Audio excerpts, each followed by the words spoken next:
Ya, terima kasih Anda masih bergabung bersama kami. Pemirsa masih berbincang mengenai GCG Pijakan Prestasi Asian Corporate Governance Scorecard atau ACGS mencatat 10 perusahaan di Indonesia masuk dalam kategori ASEAN Asset Class atau aset berkelas. Penilaian diberikan ada atas dasar kelola perusahaan yang baik dan layak dilirik kalangan investor global.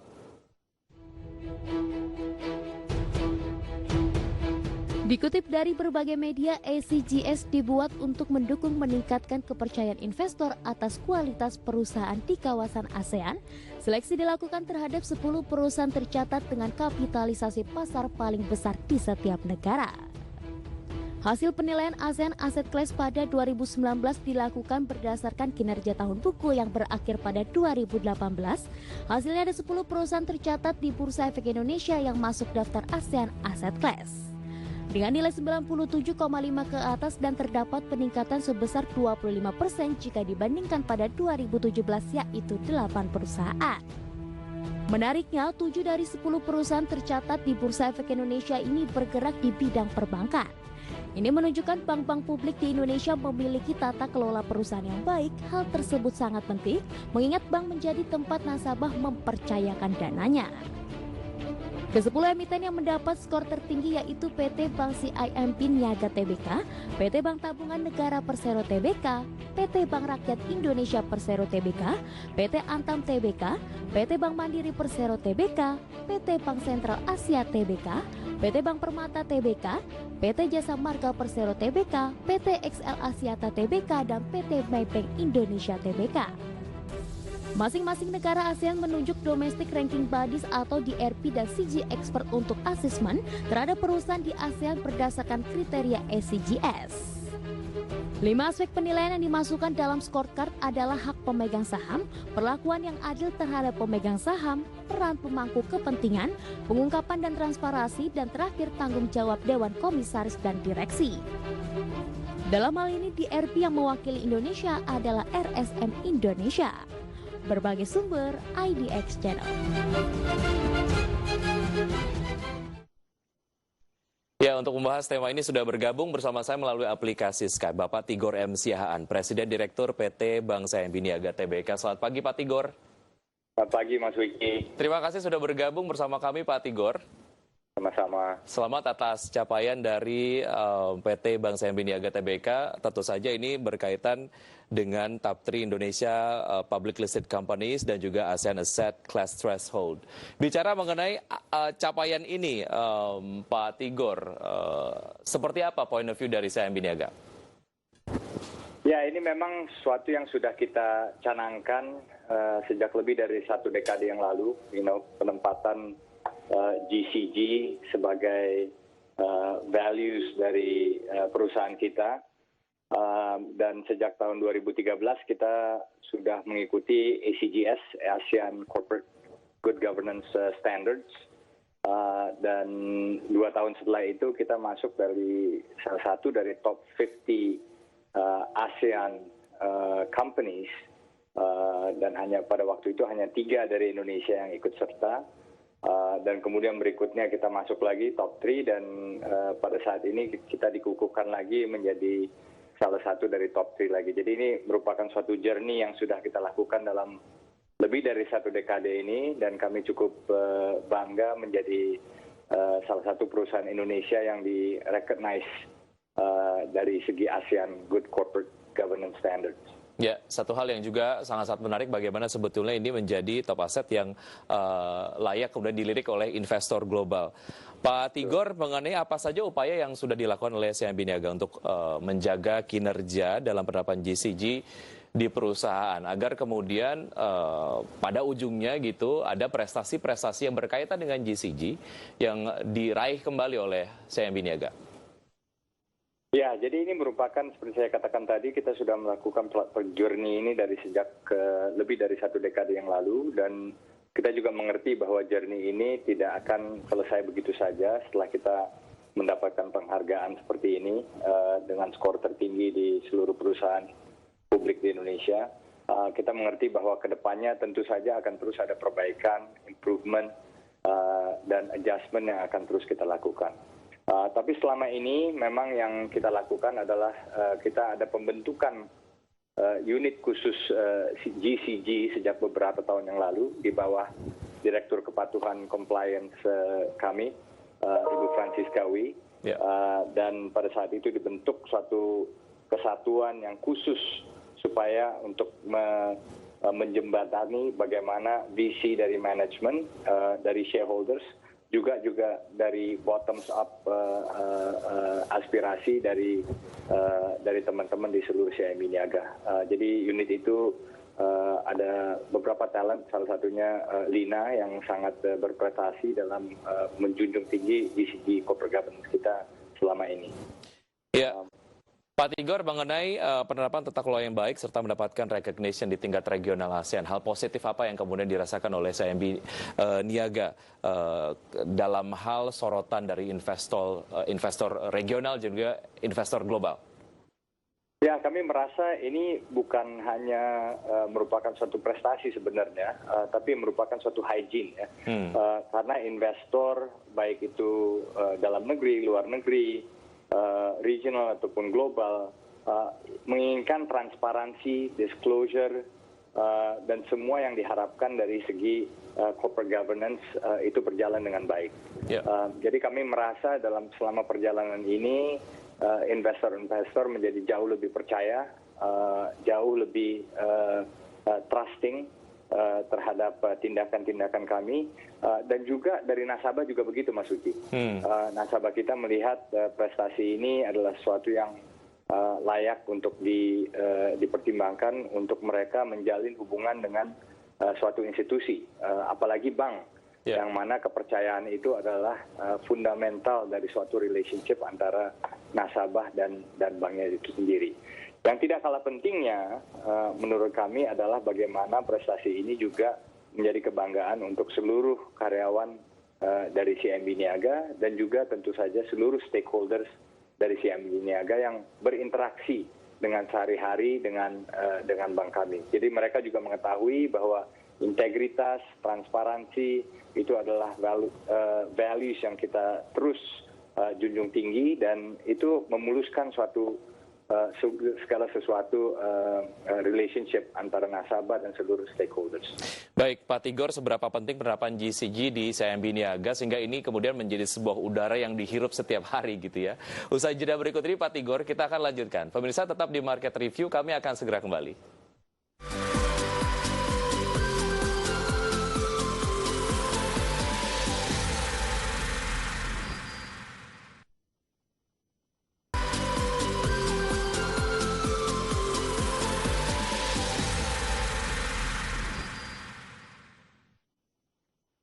Ya, terima kasih Anda masih bersama kami, pemirsa, dalam Market Review. Sebelum kita lanjutkan perbincangan, berikut adalah beberapa data mengenai perusahaan-perusahaan tercatat di Indonesia dengan poin ASEAN Asset Class tertinggi.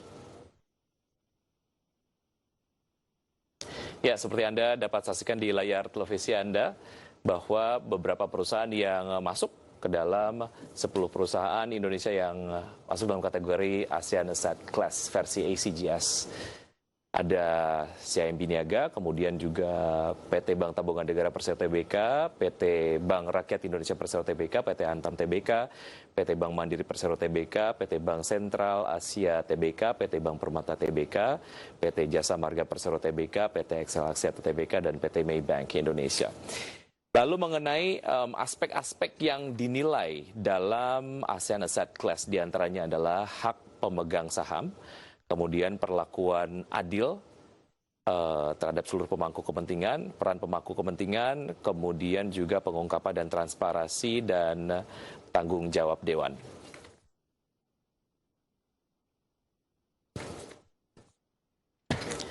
Ya, kita lanjutkan perbincangan bersama Pak Tigor mengenai hal yang tadi sudah saya sempat sampaikan di ujung segmen sebelumnya, Pak Tigor, mengenai penerapan prinsip-prinsip GCG di CIMB Niaga. Bagaimana ini menjadi sebuah hal yang diprioritaskan dan menjadi udara yang kemudian dihirup di kegiatan perusahaan sehari-hari. Ya, jadi mungkin seperti saya katakan tadi, ini memang perjalanan yang sudah berlangsung lebih dari 1 dekade, dan yang penting kalau menurut saya, bagaimana penerapan GCG ini bukan hanya box ticking exercise, tapi merupakan culture dari suatu perusahaan itu sendiri. Jadi bagaimana sifat untuk fairness, transparency, disclosure, itu merupakan value sehari-hari dari suatu perusahaan itu, instead of akhir bulan atau akhir quarter atau akhir tahun, oh we tick the box. Jadi culture-nya itu yang menurut saya adalah suatu yang penting untuk menjaga konsistensi dari penerapan values GCG itu di suatu perusahaan secara continuous ya. Oleh karena itu, maka seperti saya katakan tadi, sejak kita ikut dengan 2013 ACGS, ASEAN Corporate Governance Scorecard, kita tiap kali masuk di dalam kategori top 3. Kita juga merasa bahwa untuk membuild culture ini memang perlu top-down approach dari manajemen, komitmennya sangat harus tinggi. Dan kita tahu sendiri, kadang-kadang ada pergantian manajemen dan sebagainya, tapi bagaimana jiwa dan rohnya GCG itu bukan hanya di perorangan, tapi bagaimana itu menjadi, again, culture of the perusahaan dengan continuous top-down commitment dari manajemen itu sendiri. Dan juga yang menurut saya menarik, Mas Wiki, adalah bagaimana kita melakukan inovasi-inovasi dalam GCG itu, sehingga trust itu, again, bukan hanya dari nasabah, tapi semua stakeholders, termasuk dengan karyawan, itu dijunjung tinggi. Misalnya, yang kita lakukan adalah sejak beberapa tahun yang lalu, kita mengadakan whistleblowing practice untuk internal perusahaan, yang mana itu dikelolanya oleh sesuatu perusahaan yang independen. Jadi whistleblowing itu bukan hanya dikerjakan, misalnya ada yang whistleblowing, tapi yang melihat tuh kita-kita juga, tapi pihak-pihak yang independen. Sehingga memberikan trust bahwa apa yang dilakukan oleh manajemen itu benar-benar truthful, benar-benar transparan, dan tidak pandang bulu. Itu adalah inovasi-inovasi seperti itu menurut saya perlu terus dilakukan supaya kepercayaan itu dapat dijunjung tinggi untuk seterusnya. Baik, korelasi dari penerapan prinsip-prinsip GCG yang selama ini sudah diterapkan oleh CIMB Niaga dan juga pertumbuhan perusahaan gitu ya. Korelasinya seperti apa dan apa yang kemudian dirasakan, manfaat yang dirasakan oleh perusahaan dan juga stakeholders lah dari pemenuhan prinsip-prinsip GCG yang sudah dilakukan sejauh ini, Pak? Ya, jadi kalau seperti saya katakan tadi, dari level of trust itu menjadi sangat-sangat erat, sangat kuat. Dari produktivitas dari karyawan juga meningkat sangat tinggi. Kalau kita melihat dari prestasi kami selama beberapa tahun ini, dari segi financial performance, dari segi balance sheet performance, dan dari segi yang kita namakan NPS, Net Promoter Score, kami juga mengalami peningkatan yang cukup signifikan. Jadi saya rasa produktivitas dari karyawan dan juga interaksinya juga dengan nasabah itu sangat-sangat membantu. Dan seperti yang Mas Wiki juga katakan, bagaimana trust dari investor, bukan hanya investor dalam negeri, tapi global dan regional investor, itu juga sangat membantu kami untuk melaksanakan strategi-strategi kami ke depannya. Baik, Pak Tigor, tadi Anda sempat menyebutkan adanya inovasi penerapan prinsip-prinsip GCG di CIMB Niaga dengan melibatkan whistleblower eksternal gitu ya. Pertimbangan utamanya apa, Pak Tigor? Ya, jadi pada waktu itu memang sebagai nature-nya manusia itu kan bila mana ada sesuatu yang dilaporkan seperti whistleblowing dan sebagainya, agak ragu apakah ini akan ditindaklanjuti oleh manajemen, apakah benar-benar akan transparan perlakuannya, apakah akan pandang bulu misalnya. Jadi kami menyerahkan itu ke pihak independen, sehingga walaupun yang di whistleblowing itu pun saya, ataupun members of direksi, atau members of komisaris, atau members of senior management, itu akan ditindaklanjuti. Jadi kami sebagai manajemen, sebagai direksi, merasa bahwa kita tuh nggak akan luput dari kesalahan juga. Dan bila ada whistleblowing dari bawah, dari middle management, atau even dari bawah sekalipun, kita akan tindak lanjuti secara transparan. Itu message-nya yang menurut saya sangat penting untuk memberikan trust yang sangat tinggi terhadap stakeholders kita. Ya, bagaimana sebetulnya jika kemudian ada satu hal yang di whistleblowing-kan, ini sudah ada indikator-indikator assessment yang objektif gitu ya, karena memang melibatkan pihak eksternal independen. Oke, Betul. perkembangan penerapannya sejauh ini seperti apa? Artinya Anda tadi menyebutkan bahwa ada inovasi-inovasi yang dilakukan. Perkembangannya di lini-lini GCG yang lain di CIMB Niaga seperti apa, Pak Tigor? Banyak sekali yang kita lakukan, seperti misalnya kita pertama kali melakukan e-voting di rapat umum pemegang saham kita. Jadi e-voting itu dilakukan sebenarnya pada tahun 2018, 2 tahun yang lalu, dan pada saat itu kita adalah perusahaan publik Indonesia pertama yang melakukan e-voting untuk shareholders-nya. Dan itu juga sekali lagi memberikan kemudahan, transparansi, dan juga kecepatan untuk perhitungan votes yang secara akuntabel dapat dilihat pada saat rapat umum pemegang saham yang kita laksanakan. Dan sejak tahun 2018 itu kita melakukan setiap tahunnya. Dan saya rasa hal-hal seperti ini bukan hanya mendukung transparansi, tapi juga berpikir bagaimana kita bisa melakukan efisiensi yang dilihat secara GCG untuk lebih maju ke depannya. Ya, tadi sempat dibahas dengan Pak Hendy Fahrudin, GCG and GRC Specialist. Sebetulnya penerapan GCG yang baik di perusahaan di dunia gitu ya, ini memerlukan ekosistem yang mendukung. Nah, bagaimana ini ekosistem yang ada ini cukup mendukung praktek ataupun penerapan GCG di CIMB Niaga. Kita akan lanjutkan usai jeda berikut ini, Pak Tigor. Dan pemirsa tetap bersama kami, usai jeda kami akan segera kembali.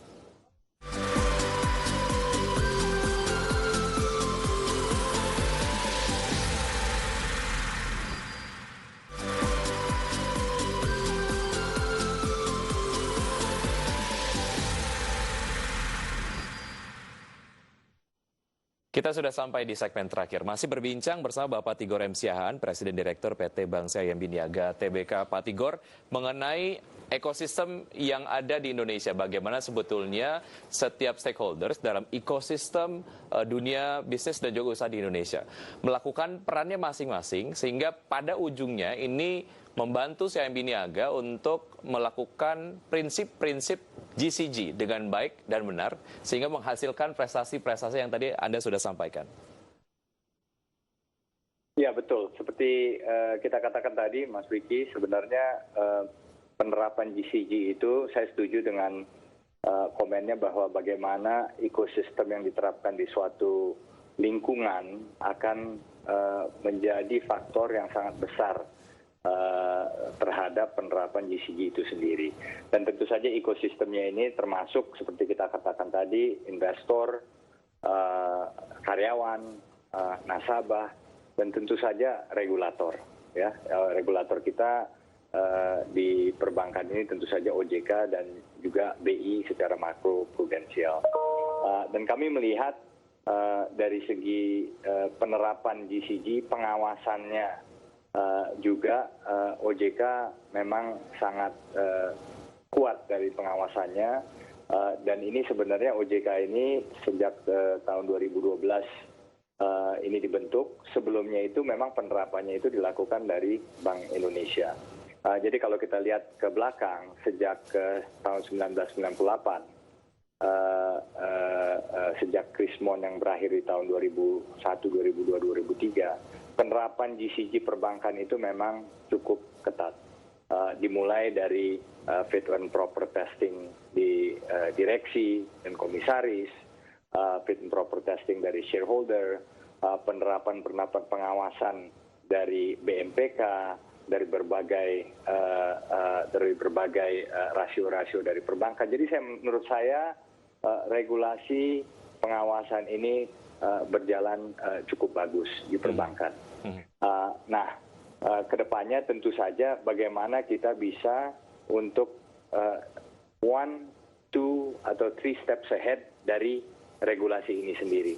Apa yang kita bisa lakukan lebih dari regulasi ini, tentu saja bukan hanya dari segi regulator, tapi bagaimana ekspektasi dari investor itu sendiri, ekspektasi dari nasabah itu sendiri, ekspektasi dari karyawan itu sendiri. Jadi menurut saya betul sekali ekosistem ini bukan hanya mendukung minimum GCG itu, tapi juga untuk supaya barnya itu menjadi lebih tinggi dan lebih tinggi lagi ke depan. Baik, Pak Tigor, Anda tadi menyebutkan bahwa sebetulnya ada korelasi yang sangat erat kaitannya antara leadership dan juga penerapan prinsip-prinsip GCG lah ya. Bagaimana sebetulnya penerapan prinsip-prinsip GCG dilakukan secara top down dan tetap kemudian karyawan dilibatkan secara casual tapi terapkan in a very assertive way agar kemudian ini menjadi sebuah ekosistem internal penerapan GCG yang semuanya bisa ambil bagian dan semua enjoy melakukannya. Betul. Pak Tigor. Betul. Jadi kami juga bukan hanya dari GCG saja, tapi dari semua values dari perusahaan yang kita terapkan adalah bagaimana kita bisa menyerap input, aspirasi, pandangan dari semua karyawan. Ini kita lakukan secara terus-menerus. Jadi kami merasa bahwa saya atau direksi belum tentu tahu semuanya kan. There's many things, banyak sekali hal-hal yang mungkin kita bisa mendapatkan perbaikan, input, feedback dari semua lini. Dan ini terus-menerus kita lakukan. Kita selalu melakukan employee survey. Yang terakhir kita lakukan sebenarnya sejak kita working from home dalam beberapa bulan ini, kita melakukan employee survey. Apa aja sih yang sebenarnya kita bisa lakukan lebih baik? Penerapan apa lagi yang kita bisa perbaiki? Apakah kesejahteraan sudah jauh lebih baik? Jadi dari GCG adalah salah satu bagian dari mendapatkan input-input tersebut. Tapi semuanya ini kita lakukan secara bertahap dan kita lakukan secara terus-menerus. Feedback ini menurut saya terus harus dikembangkan karena ini penting. Kita jangan melihat suatu GCG atau suatu values dari perusahaan itu in a vacuum. Kita harus melihat ini sebagai bagian dari semua stakeholders dan bagaimana kita bisa terus memperbaiki jati diri perusahaan supaya kita menjadi lebih baik. Baik, Pak Tigor, terima kasih sudah bergabung bersama kami dalam program Market Review. Semoga upaya-upaya yang dilakukan oleh CIMB Niaga dalam menerapkan prinsip-prinsip GCG ini dapat menjadi inspirasi bagi banyak sekali perusahaan yang ada di Indonesia. Terima kasih, sukses selalu, sehat selalu Pak Tigor. Sama-sama, terima kasih Mas Wiki. Sampai jumpa. Dan pemirsa, usai sudah kebersamaan kita dalam program Market Review bersama beberapa narasumber. Semoga perbincangan kami dapat memberikan inspirasi untuk Anda. Saya Wiki Adrian Uduri, terima kasih. Sampai jumpa.